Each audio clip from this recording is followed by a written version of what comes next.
Ayat pertama di dalam Alkitab mengatakan bahwa awal sejarah bumi kita ini dimulai dengan God menciptakan langit dan bumi.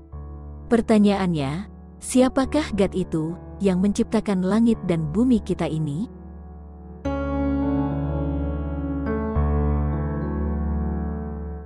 God adalah sumber segala-galanya. God hanya ada satu, dan Dia adalah Bapa. Karena Dia adalah Bapa, artinya Dia ada anaknya. Semua yang ada, menjadi ada karena Dia. Semua diciptakan oleh firman-Nya, dan firman-Nya adalah nafas-Nya.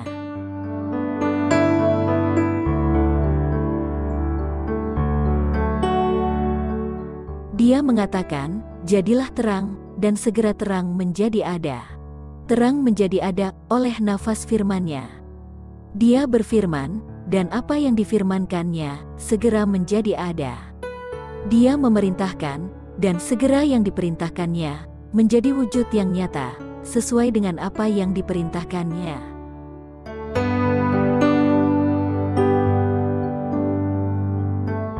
Dia membentuk manusia dari debu tanah, dan menghembuskan ke dalam lubang hidungnya nafas kehidupan. Dan Adam menjadi makhluk yang hidup.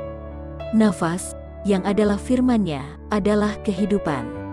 Artinya, langit dan bumi dan segala isinya, diciptakan oleh firman-Nya, yang adalah nafas kehidupan.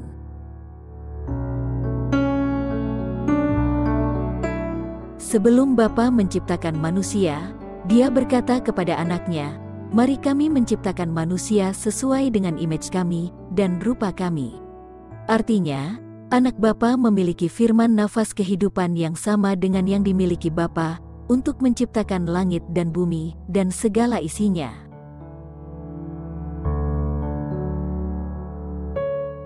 Bapa menciptakan segala-galanya melalui anaknya.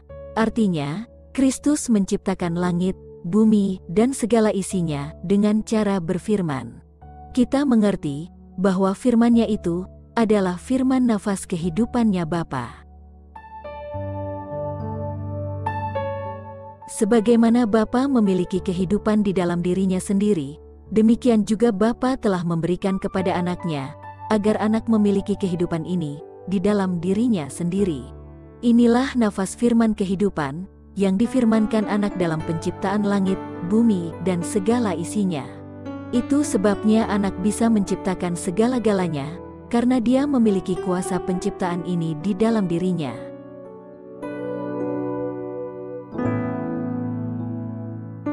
Anak-anak memperoleh kehidupannya dari orang tua mereka.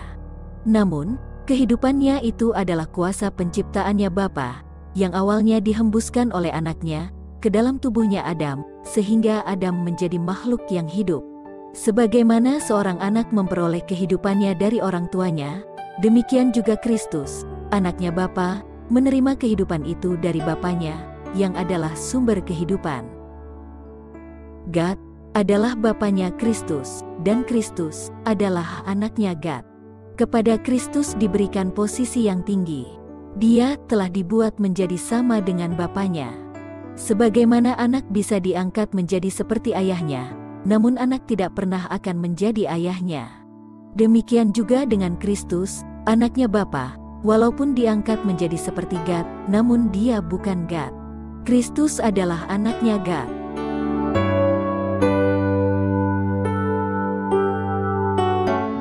Kristuslah image Bapanya. Itu sebabnya, Bapa mengatakan kepadanya, "Mari kami menciptakan manusia sesuai dengan image kami." Melalui anaknya, Bapa menciptakan segala-galanya. Semuanya diciptakan melalui Dia. Sebelum apapun yang diciptakan menjadi ada, Kristus sudah ada. Melalui anaknya Bapa, semuanya menjadi ada. Inilah buktinya bahwa Kristus tidak diciptakan, karena semua yang diciptakan oleh Dia. Anak Bapa memiliki kuasa firman nafas kehidupan yang diberikan oleh Bapanya, karena Dia adalah anaknya.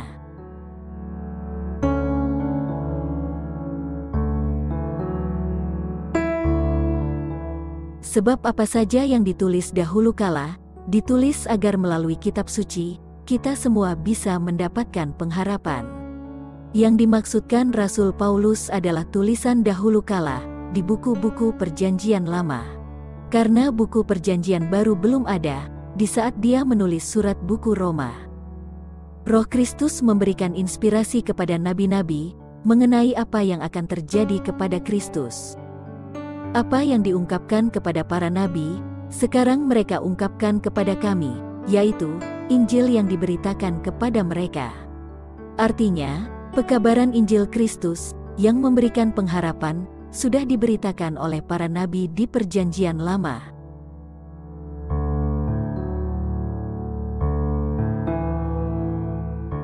Dalam perjalanan ke Emmaus, Kristus mengatakan kepada kedua muridnya bahwa hal-hal mengenai Dia sudah dijelaskan di dalam kitab Perjanjian Lama, mulai dengan Musa dan seluruh nabi-nabi Perjanjian Lama. Oleh sebab itu, mari kita melihat apa yang Musa tuliskan mengenai Injil Kristus di buku pertamanya. Kita baca, pada awalnya, Bapa melalui anaknya menciptakan langit dan bumi. Dan roh Bapa, yang dimiliki juga oleh anaknya, sebelum penciptaan, bergerak di atas permukaan air. Kita mengerti bahwa dengan kuasa firman-Nya, semua diciptakan. Firman nafas kehidupannya adalah roh-Nya. Roh-Nya Bapa dan Kristuslah kuasa penciptaan mereka, yang menciptakan langit, bumi, dan segala isinya. Kuasa penciptaan inilah yang adalah pengharapan semua orang berdosa, untuk diselamatkan dari dosa-dosa mereka. Kuasa yang menciptakan adalah kuasa yang menyelamatkan. Dan kuasa ini adalah Roh Kudus-Nya Bapa dan Anak. Inilah Injil Kristus yang ditulis Musa dan seluruh nabi-nabi di buku Perjanjian Lama.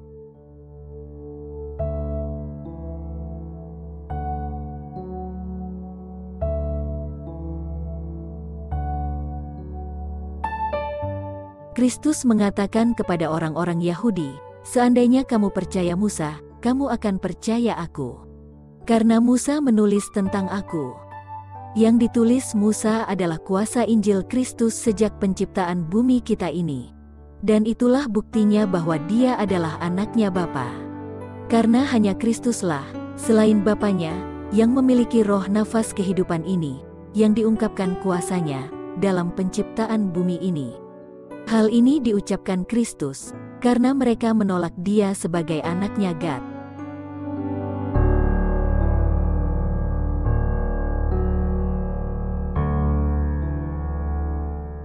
Rasul Paulus menulis tentang kuasa penciptaan yang kekal ini, yang adalah kuasa yang hanya dimiliki oleh dua makhluk ilahi.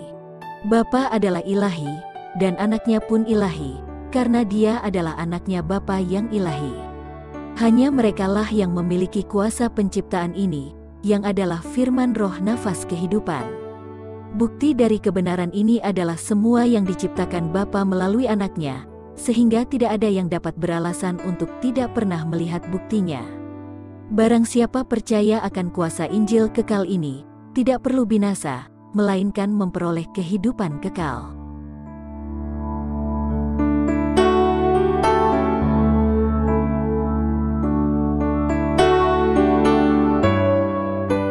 Kuasa Injil Kristus yang kekal ini, bukan hanya kuasa yang sanggup menciptakan, melainkan kuasa yang sanggup menyelamatkan orang berdosa dari dosa-dosanya. Kuasanya adalah kuasa roh Bapa dan anaknya, yang adalah nafas firman kehidupan mereka. Bukti dari kesanggupan kuasa ini untuk menyelamatkan, adalah benda-benda penerang di langit, pohon-pohon di hutan, bunga-bunga di ladang, burung-burung di udara, dan manusia yang diciptakan serupa image penciptanya. Sehingga tidak ada alasan bagi siapa saja, untuk tidak percaya akan kuasa Injil yang kekal ini, untuk mereka mengatakan, bahwa mereka tidak pernah melihat buktinya. Itulah sebabnya di buku pertama, di 2 ayat pertama, kuasa roh mereka ini sudah ditulis oleh Musa, yang adalah tema daripada buku Alkitab, bahwa Bapa melalui Kristus, sanggup menyelamatkan, sebagaimana mereka sudah membuktikan kesanggupan mereka, dalam menciptakan langit, bumi, dan segala isinya. Itulah sebabnya, Rasul Paulus mengatakan, bahwa dia tidak malu akan Injil Kristus, yang dahsyat ini.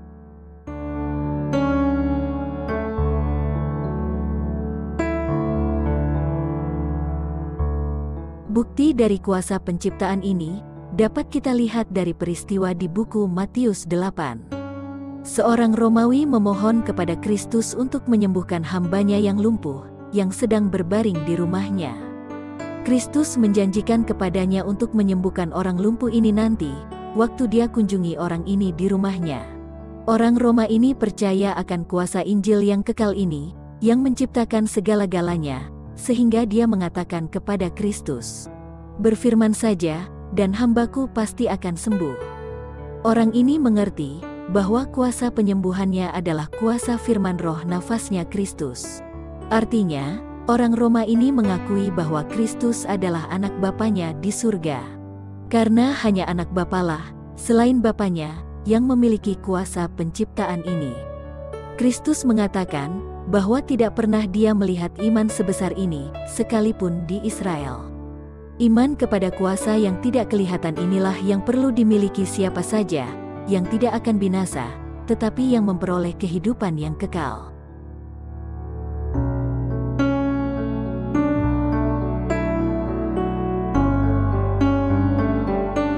Di buku Matius 14, Petrus ingin mendapatkan kepastian bahwa oknum yang sedang berdiri di atas air adalah gurunya.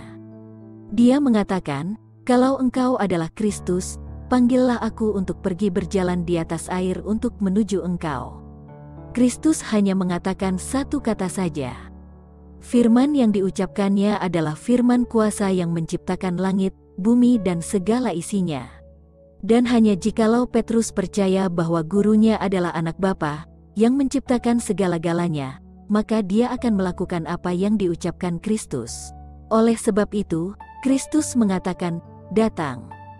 Petrus dengan segera meninggalkan perahunya, dan berjalan di atas air menuju Kristus.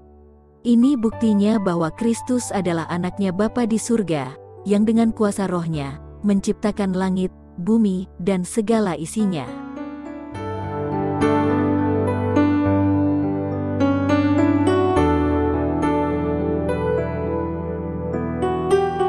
Injil Kristus bukanlah sekedar kata-kata yang diucapkan, tetapi juga adalah kuasa, yang menyanggupkan pendengarnya yang percaya untuk melakukan perintah-perintahnya. Firman Kristus adalah firman yang menyanggupkan penurutan, sebagaimana Petrus disanggupkan untuk berjalan di atas air. Kuasa firman ini adalah kuasa rohnya Bapa dan anaknya. Waktu Kristus mengatakan kepada wanita yang kedapatan berzinah, "Pergi, dan jangan berbuat dosa lagi," perintah Kristus itu adalah kuasa rohnya, yang menyanggupkan wanita ini untuk tidak berbuat dosa lagi.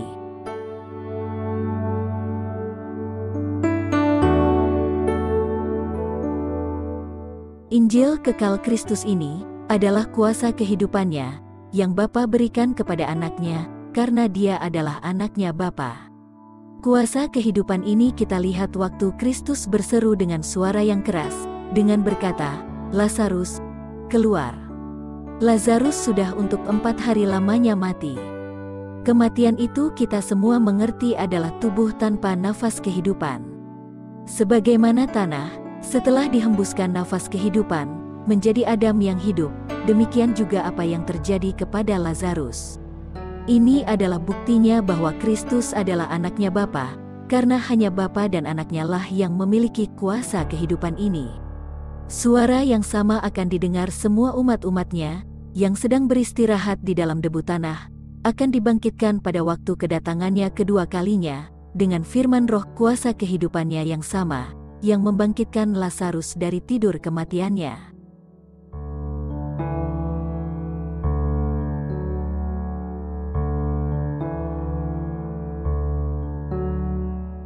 Kristus mengatakan bahwa dia dan Bapanya adalah satu. Kristus tidak mengatakan bahwa dia adalah Bapanya, karena kita mengerti bahwa dia adalah anak Bapanya. Jadi, apa yang membuat anak dan Bapanya satu? Kristus katakan kepada Filip, "Dia yang telah melihat aku, telah melihat Bapa." Pertanyaannya adalah, apanya Bapa yang ada pada Kristus, yang membuat Filip waktu melihat Kristus, dia melihat Bapa? Kristus lanjut di ayat berikutnya dengan mengatakan kepada Filip, firman-Nya, yang adalah rohnya Bapa, yang berdiam di dalam dia. Dan rohnya Bapalah yang melakukan semua pekerjaan Kristus. Artinya Kristus dan Bapanya adalah satu, dan yang membuat mereka satu adalah rohnya. Roh Bapa adalah roh Kristus. Sehingga pekerjaannya Bapa diungkapkan pada setiap pekerjaan anaknya.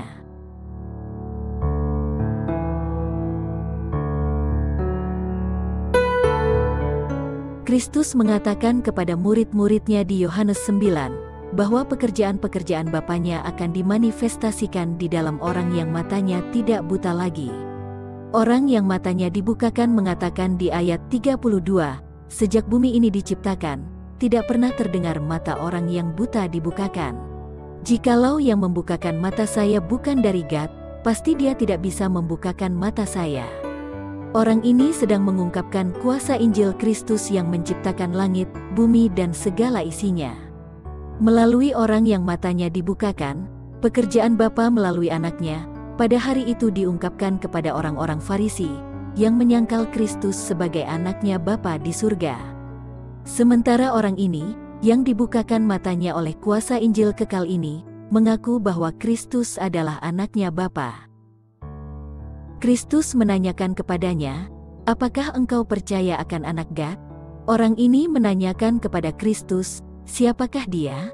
Kristus menjawab, dia yang sedang berbicara denganmu adalah anaknya God. Orang ini katakan, aku percaya. Barang siapa percaya bahwa Kristus adalah anaknya Bapa, dan pekerjaannya bekerja di dalam dia, untuk menyelamatkan dia dari dosanya, tidak binasa, tetapi memperoleh kehidupan yang kekal.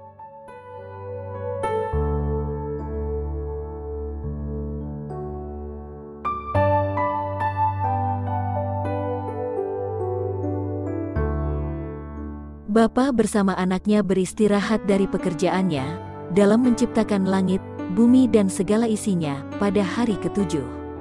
Mereka berhenti dari pekerjaan mereka, bukan karena mereka letih dari pekerjaannya, tapi karena pekerjaannya sudah selesai. Kita mengerti bahwa mereka menciptakan dalam 6 hari dengan kuasa roh firman Bapa, yang berdiam di dalam anaknya. Di hari ke-6, Adam dan Hawa diciptakan. Mereka diciptakan dalam image-nya Bapa dan Anak. Anak dan Bapa adalah satu dalam image, dan Adam dan Hawa pun sama image mereka dengan image-nya Bapa dan Anak. Yang membuat Adam dan Hawa satu dengan penciptanya, adalah karena rohnya Bapa dan Anak berdiam di dalam Adam dan Hawa. Demikian juga dengan Bapa dan Anaknya, mereka satu image-nya, karena rohnya Bapa berdiam di dalam Anaknya. Inilah yang membuat penciptanya satu dengan makhluk ciptaannya, karena satu roh itulah yang berdiam di dalam masing-masing mereka.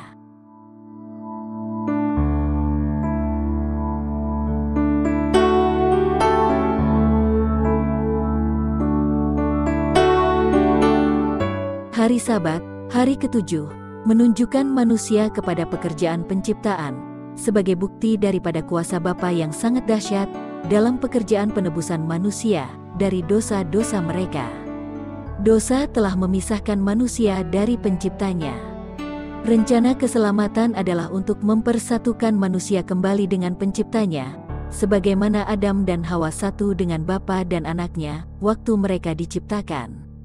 Pekerjaan penebusan dinyatakan berhasil, hanya jika roh yang berdiam di dalam mereka, adalah roh yang berdiam di dalam Adam dan Hawa sebelum mereka berdosa. Hari Sabat, hari ketujuh, adalah tanda yang mengingatkan manusia akan kuasa penebusan ini, dengan menunjuk kepada kuasa penciptaan. Oleh sebab itu, ingat hari Sabat.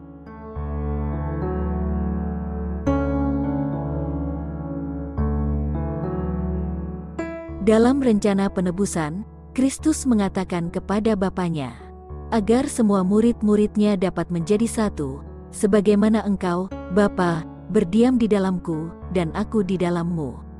Agar mereka juga dapat menjadi satu di dalam kami. Di sini kita melihat bahwa keberhasilan persatuan murid-murid, tergantung kepada mengapa Bapa dan Anaknya adalah satu. Kesatuan murid-murid hanya bisa menjadi kenyataan, jikalau roh Bapa berdiam di dalam mereka. Itulah mengapa Bapa dan Anak adalah satu, karena roh Bapa berdiam di dalam Anaknya.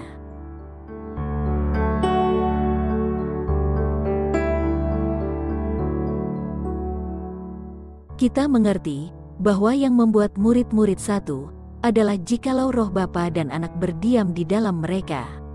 Roh itu diberikan kepada murid-muridnya, sebagaimana roh itu Bapa berikan kepada Anak.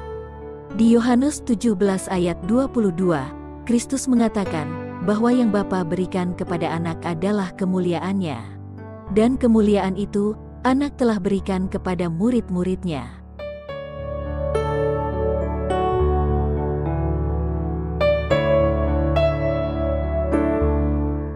Agar murid-muridnya menjadi satu dengan Kristus, mereka perlu memantulkan image-nya, sebagaimana Adam dan Hawa waktu mereka diciptakan. Adam dan Hawa memantulkan image-nya Bapa dan Anak, sebagaimana Kristus adalah image Bapanya.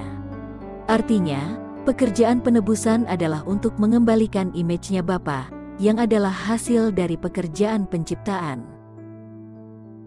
Di saat Adam dan Hawa berdosa, mereka kehilangan kemuliaannya Bapa. Itu kita baca di Roma 3 ayat 23. Artinya image-nya Bapa adalah kemuliaannya. Kemuliaan Bapa yang dipantulkan Adam dan Hawa adalah hasil pekerjaan Bapa dalam pekerjaan penciptaan melalui Anaknya. Yang diberikan Kristus kepada Adam dan Hawa adalah roh nafas kehidupannya yang dia terima dari Bapanya. Adam dan Hawa memantulkan image-nya Bapa dan Kristus, sebagaimana Kristus adalah image-nya Bapa. Yang diberikan Kristus kepada murid-muridnya adalah kemuliaan Bapanya, yang dia terima dari Bapanya karena dia adalah Anaknya. Roh Bapa yang berdiam di dalam Kristus bekerja, sehingga dengan melihat Kristus, Philip melihat kemuliaan atau image-nya Bapa. Roh Bapa, yang adalah roh Anaknya, bekerja di dalam murid-muridnya, untuk memantulkan image-nya Bapa dan Anaknya di dalam kehidupan mereka.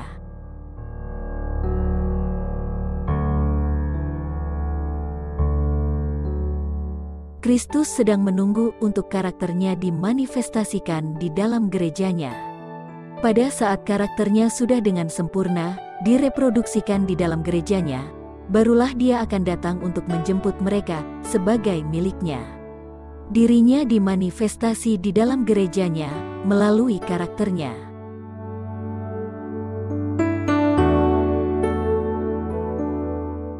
Karakternya Kristus yang adalah prinsip-prinsip yang dihidupkan Kristus, dimanifestasi gerejanya, akan terlihat dengan jelas hasil pekerjaan rohnya Kristus di dalam murid-muridnya, di mana kehidupan yang baru adalah kehidupan yang diungkapkan dalam kehidupan gerejanya. Tanpa rohnya Kristus, gerejanya tidak pernah akan memuliakan Bapa melalui karakter mereka. Bapa hanya akan dimuliakan melalui hasil kerja rohnya di dalam mereka.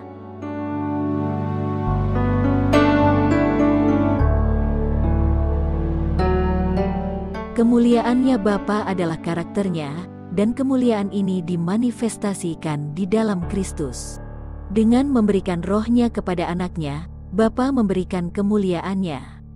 Itu sebabnya Anaknya Bapa adalah image Bapanya. Dengan rohnya Kristus berdiam di dalam murid-muridnya, rohnya bekerja untuk mengungkapkan kemuliaan Bapa di dalam kehidupan gerejanya. Dengan merenungkan kebaikannya, kemurahannya, kasihnya, gerejanya diubahkan menjadi sama dengan karakternya. Inilah hasil pekerjaan rohnya Bapa yang bekerja di dalam gerejanya.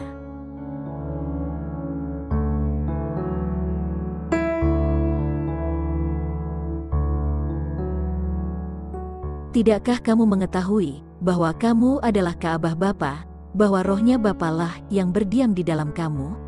Roh Bapa yang berdiam di dalam kamu adalah rohnya Kristus. Roh Kudus itu adalah Kristus sendiri tanpa kemanusiaannya.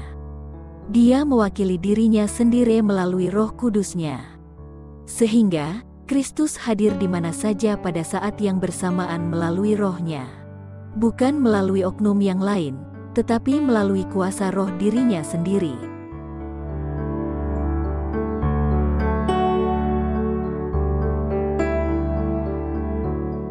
Agar murid-muridnya Kristus bisa menjadi satu, roh Bapa di dalam Kristus perlu berdiam di dalam murid-muridnya. Hanya dengan rohnya Kristus, dan bukan oknum selain Kristus, yang berdiam di dalam murid-muridnya, barulah gerejanya akan menjadi satu di dalam Anak dan Bapa. Inilah yang diinginkan Kristus dari murid-muridnya. Sehingga Bapa yang adalah segala-galanya, berada melalui Kristus, dan berada di dalam tubuh gerejanya. Inilah keutuhan persatuan yang diinginkan oleh Bapa melalui Anaknya. Kesatuan berdasarkan rohnya Bapa di dalam Anaknya, dan di dalam anak-anaknya.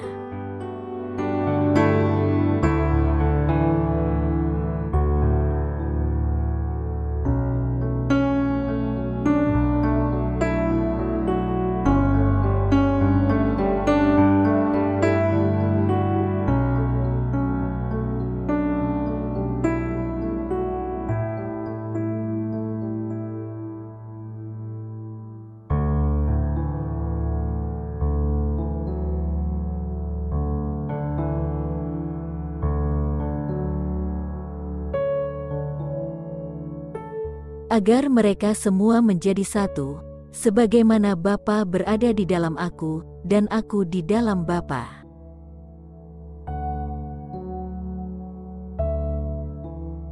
Agar mereka menjadi satu, sebagaimana Kami adalah satu. Aku di dalam mereka, dan Engkau di dalam Aku.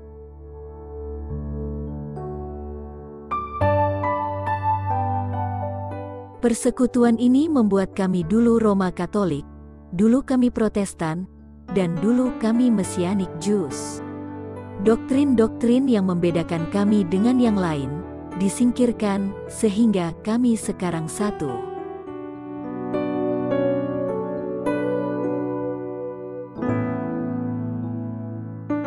Persekutuan ini berakar di dalam kasih kami terhadap Trinitas. Satu God, sementara ada tiga God. Inilah yang akan mempersatukan kami semua. Trinitas.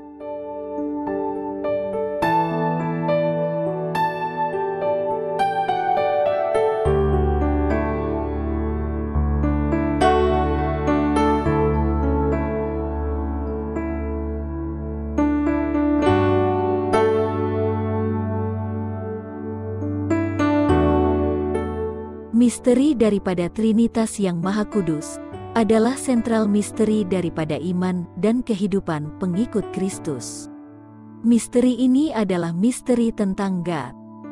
Dan oleh sebab itu, misteri ini adalah sumber dari segala misteri iman.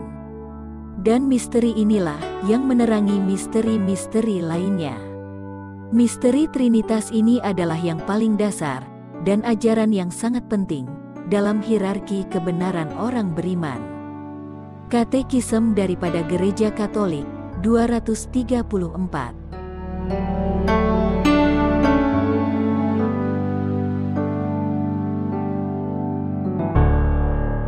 Ada organisasi lain yang universal dan sungguh-sungguh Katolik, dan organisasi itu adalah Gereja Masehi Advent, hari ke-7. Neil Wilson, Presiden daripada General Conference, Masehi Advent hari ke-7.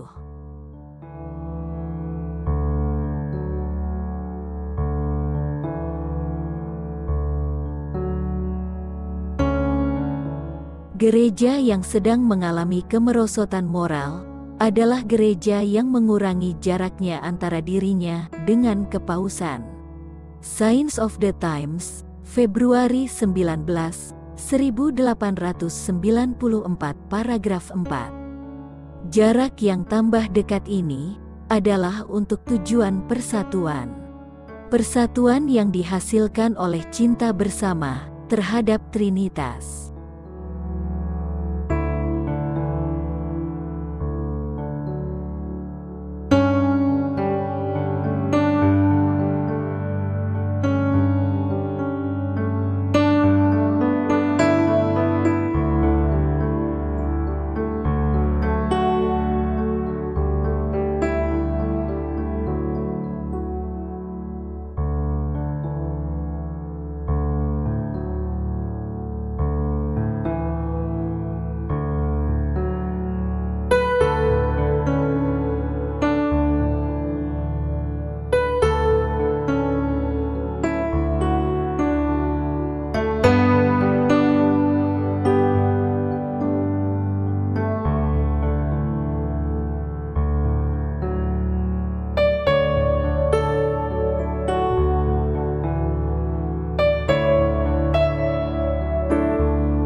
Sementara mereka berdiri berdampingan dengan mengabarkan Injil, agen-agen sedang bekerja, yang sebenarnya adalah agen roh-roh yang menipu.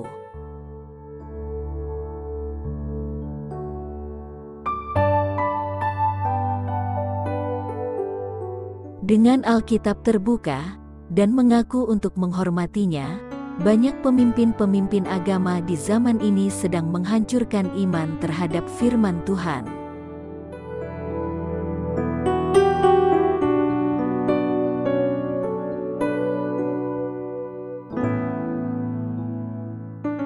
The glory that the Father had, He gave to Jesus. The glory was the presence of God. Bapa dan anaknya hadir melalui rohnya mereka.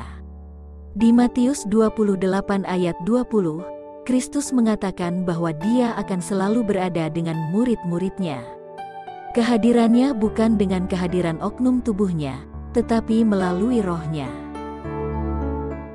Roh Kudus itu adalah Kristus sendiri, tanpa tubuh kemanusiaannya, dan bebas dari unsur kemanusiaannya. Kristus mewakili dirinya sendiri melalui Roh Kudusnya. Demikianlah Kristus selalu hadir dalam murid-muridnya. Rohnya Kristus bukan oknum ketiga yang namanya Roh Kudus, namun dirinya sendiri tanpa kemanusiaannya. What is the charismatic renewal? It's when we experience the presence of God. And He said, and I give them the glory, pragmatic reason, so that they may be one. It's the glory that glues us together, not the doctrines. It's the glory that glues us together, not the doctrines. Because God will sort out all our doctrines when we get upstairs. Because God will sort out all our doctrines when we get upstairs.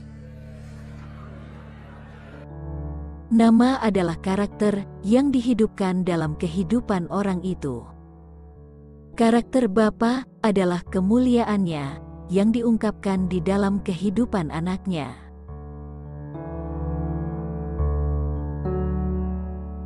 Sesuai dengan pernyataannya tadi, tidak penting untuk masuk kerajaan surga untuk mengetahui doktrin. Yang penting gereja menerima kemuliaannya Bapa yang adalah karakternya.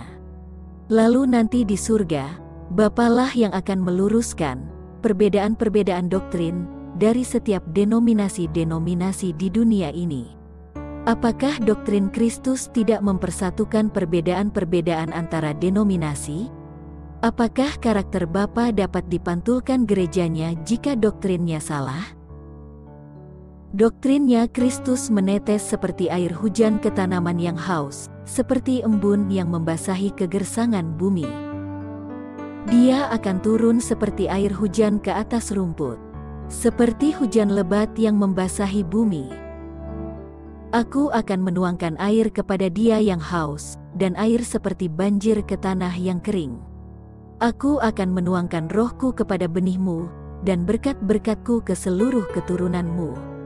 Berdasarkan firman Tuhan, air itu melambangkan roh Tuhan, yang menyegarkan jiwa yang sudah mau mati kekeringan. Sementara air itu melambangkan doktrin yang keluar dari mulut Bapa. Sebagaimana Kristus adalah kepala gerejanya, dan penyelamat tubuhnya, rohnya diberikan kepada gerejanya, agar dia dapat membersihkan tubuhnya, dengan mencuci bersih gerejanya dengan air bersih, yaitu firman roh kebenarannya, agar gerejanya bersih, tanpa noda, tanpa cacat, kudus, dan adalah gereja yang mulia. Gereja yang mulia, yang tidak ada satupun cacat nodanya, adalah gereja yang sudah dibersihkan karakternya oleh kuasa Roh Kristus. Karakter yang mulia adalah hasil dari doktrin yang bersih. Mustahil bagi karakter yang kotor dibersihkan tanpa doktrin, yang adalah kuasa Roh firman Kristus yang murni.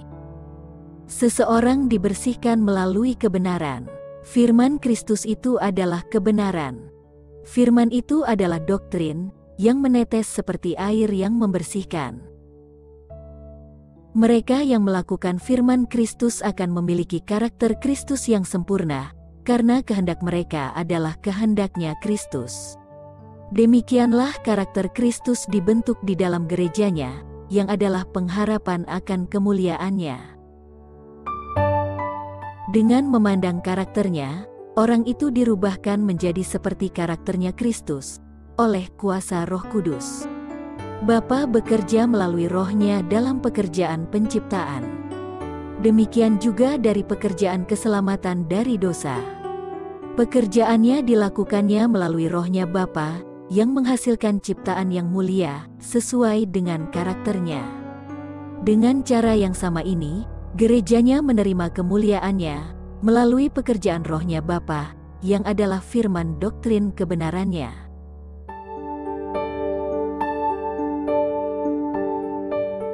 Karena kemuliaan Bapa adalah karakternya, yang adalah hasil kerja kuasa roh firman doktrinnya, di dalam tubuh gerejanya, sehingga mustahil bagi tubuh gerejanya menjadi satu di dalam Bapa dan Anaknya, jikalau firman doktrin kebenarannya disingkirkan oleh tubuhnya.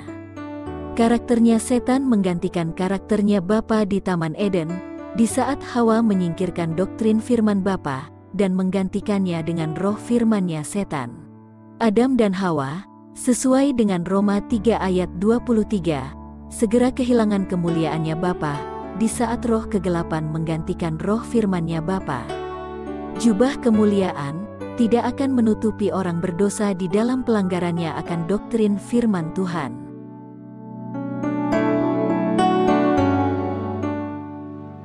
Di Yesaya 4 ayat 1, dikatakan bahwa ada waktunya, di mana 7 wanita akan berpegang kepada satu orang, dengan berkata, kami akan makan roti kami sendiri, dan mengenakan jubah kami sendiri.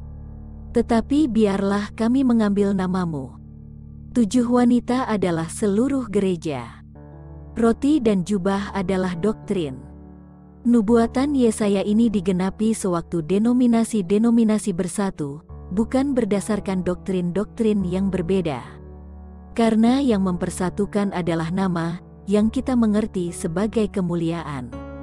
Doktrin tidak penting untuk keselamatan, yang penting adalah persatuan yang dihasilkan cinta kami terhadap Trinitas. Karena roh oknum ketigalah yang akan mempersatukan semua denominasi, yang walaupun doktrin-doktrinnya berbeda, tapi satu dalam kasihnya terhadap misteri Trinitas. Because in 1999, the Roman Catholic Church and the Protestant Lutheran Church signed an agreement that brought an end to the protest. In 1999, they wrote this together. So what these two churches did, they put the two definitions together. Listen to it. I'm reading verbatim from the Catholic Vatican website. Justification means that Christ himself is our righteousness, in which we share through the Holy Spirit in accord with the will of the Father. Together we, Catholics and Protestants, Lutherans, believe and confess that by grace alone, in faith in Christ's saving works, and not because of any merit on our part, we are accepted by God and receive the Holy Spirit, who renews our hearts while equipping and calling us to good works. This brought an end to the protest of Luther. Brothers and sisters, Luther's protest is over. The protest is over. The protest is over. Dan inilah agama yang mulai dirangkul oleh orang Protestan. Dan akhirnya akan terjadi persatuan antara mereka. Persatuan ini tidak akan menyebabkan perubahan pada Katolik, karena Roma tidak pernah berubah. Dia mengaku bahwa dia tidak dapat berbuat salah. Yang akan berubah adalah Protestan. Yang akan berakhir adalah Protestan.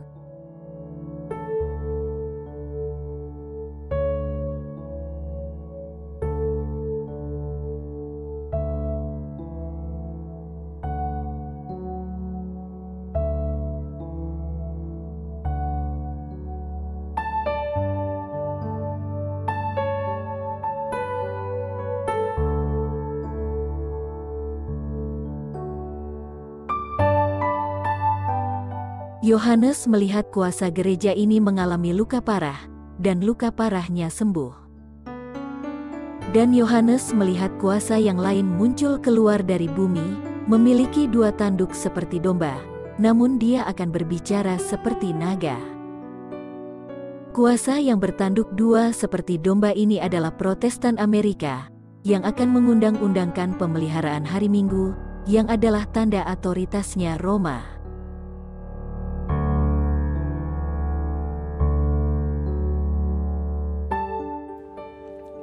And the glory which you have given me, I have given them, that they may be one as we are one. Glory to the Father. Amen.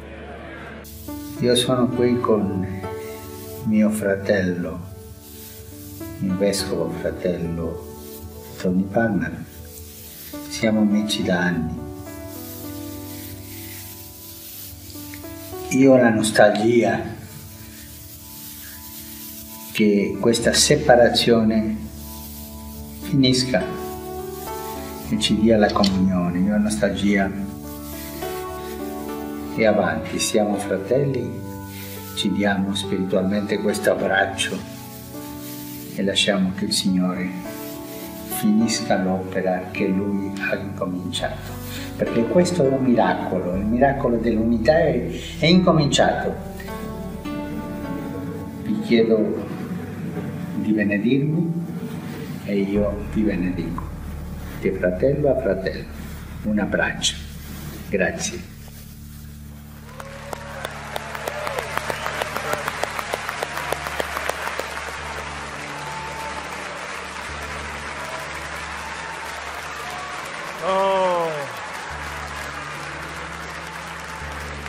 Glory, glory, glory. Tony, thank you, sir. Come on, the man asked us to pray for him. Oh, Father. Father, we answer his request. And since we know not how to pray for him as we ought, other than to agree with him in his quest and in his heart for the unity of the body of Christ, we come together in the unity of our faith. Hallelujah. So, Father, we just, all of us now, according to Scripture, when we know not how to pray as we ought, we pray for him in the Spirit. We receive utterance in the Holy Ghost. We receive prayers of faith. We receive, sir, we receive words that are not our own. Berekesto, oleman gelema handelege, bo po fredino unkindashe, stelebero como blavadero. Crema nala como po, mare clanglo, boble e kemplino, mare vale campara.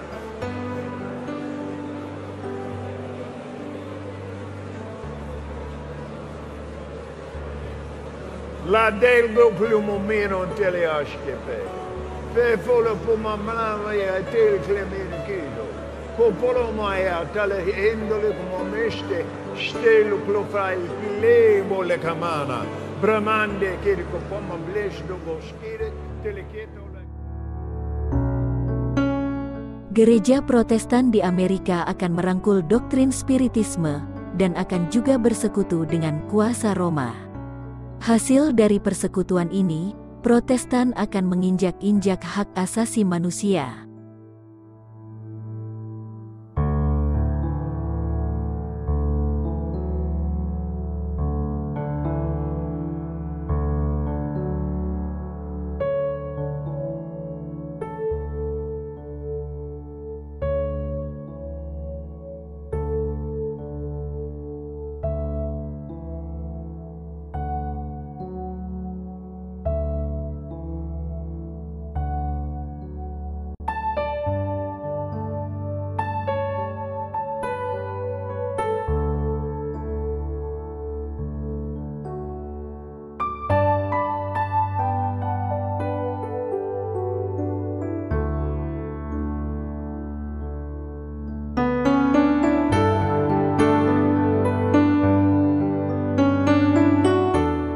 Jika kita bersedia untuk meletakkan senjata tempur kita, untuk menurunkan panji-panji yang berlumuran darah, untuk menjadi tawanan dan hamba setan, maka kita akan dibebaskan dari konflik dan penderitaan.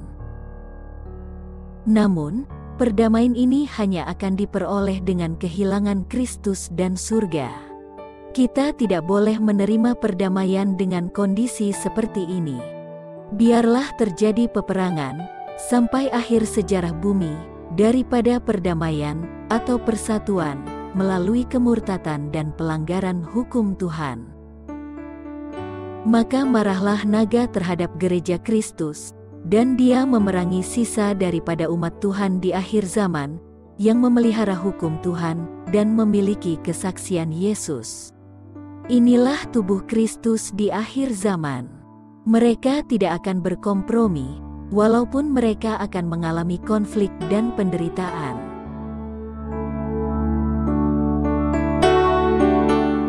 Karakter Kristus yang tak bercacat menegur orang akan dosanya. Namun tidak pernah sekalipun Kristus kompromi prinsip-prinsip kebenaran untuk memenangkan mereka kepada dirinya. Oleh sebab itu, biarlah pengikut Kristus berketetapan di dalam hati mereka, untuk tidak pernah akan kompromi satu prinsip kebenaran sekalipun, untuk dapat bersatu dan berdamai dengan dunia. Dapatkah Bapa mengasihi gerejanya, sebagaimana Dia mengasihi anaknya, sementara gerejanya merubah kebenaran firman Tuhan, agar pengertian mereka menjadi harmonis dengan pengertian saudaranya, sehingga mereka dapat bersatu dan bersekutu dengan mereka?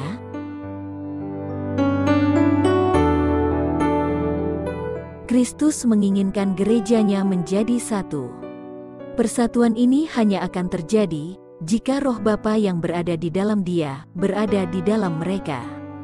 Apa yang membuat Kristus satu dengan Bapanya adalah apa yang membuat mereka satu di dalam Bapa dan Anaknya. Dan itu adalah rohnya mereka. Rohnya Bapa yang adalah rohnya Anak, bukan oknum ketiga selain Bapa dan Anak. Persatuan yang diinginkan gereja-gereja di akhir zaman ini berdasarkan roh persatuan Trinitas. Persatuan ini adalah hasil dari oknum ketiga yang mereka ajarkan sebagai Roh Kudus berdiam di dalam mereka.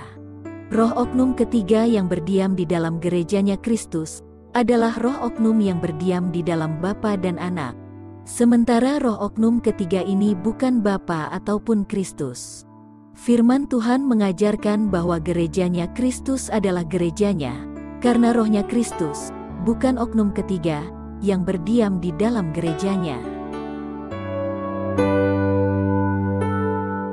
Waktu Bapa mengatakan kepada anaknya, "Mari kami ciptakan manusia sesuai dengan image kami," pengertian kata kami hanyalah bermakna jika kita mengerti bahwa rohnya Bapa yang berada di dalam anaknya lah yang membuat Adam dan Hawa adalah satu image-nya.